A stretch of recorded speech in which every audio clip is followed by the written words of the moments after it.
World News in 5. News and developments making headlines around the world in 5 minutes. World News in 5. Here on Radyo Pilipinas Worldwide.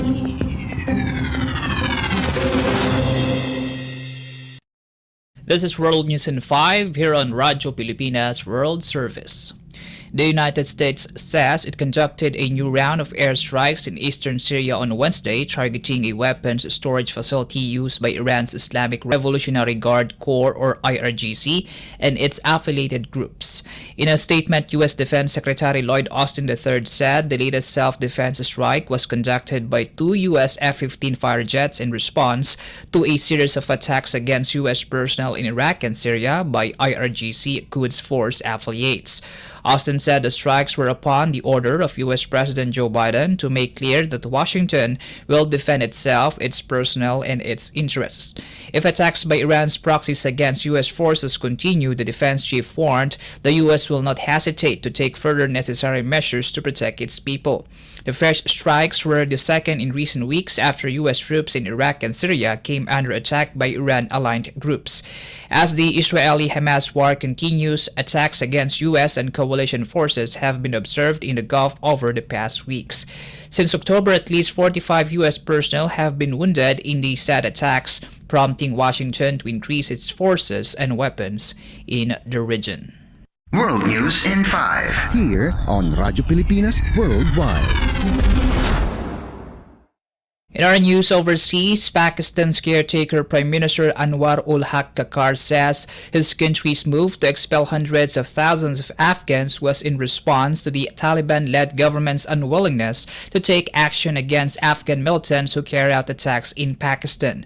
Speaking to reporters in the Pakistani capital of Islamabad, Kakar said at least 15 suicide bombings by Afghan militants were carried out in Pakistan in recent months, and that dozens of Afghans had been killed in clashes with Pakistani security forces. He said Islamabad had continuously conveyed concerns about militant safe havens in Afghanistan, but despite repeated assurances, the Taliban-led administration had not taken action.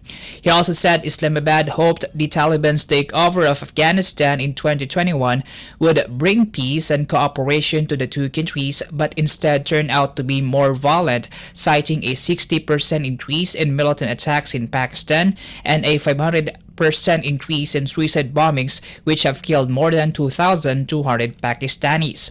Pakistan has seen a resurgence of attacks by Islamist militants since last year, following the collapse of talks between the Pakistani government and the Tehreek-e-Taliban Pakistan, a hardline militant group that pledged allegiance to and got its name from the Afghan Taliban.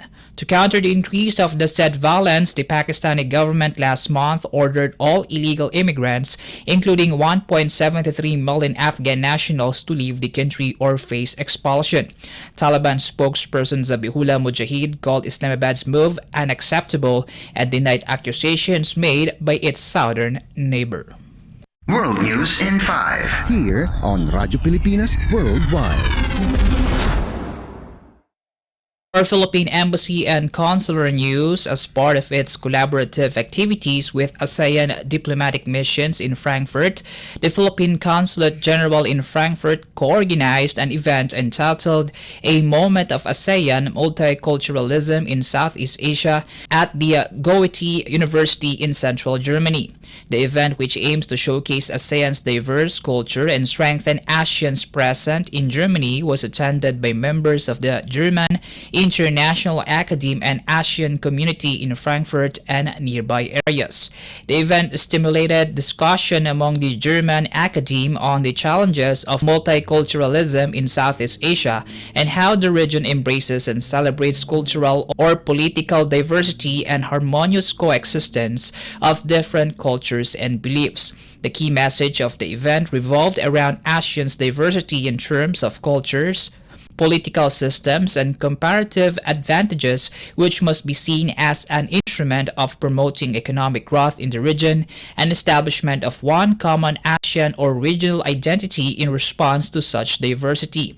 As an occasion to celebrate cultural diversity, the ASEAN consulates also presented cultural performances and promoted ASEAN cuisine and tourism.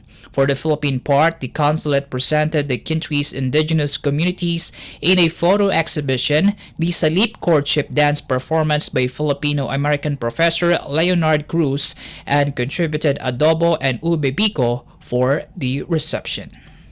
World News in 5. Here on Radyo Pilipinas Worldwide.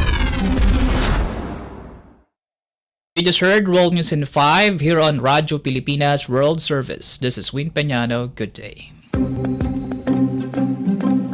World News in 5. News and developments making headlines around the world in 5 minutes. World News in 5. Here on Radyo Pilipinas Worldwide.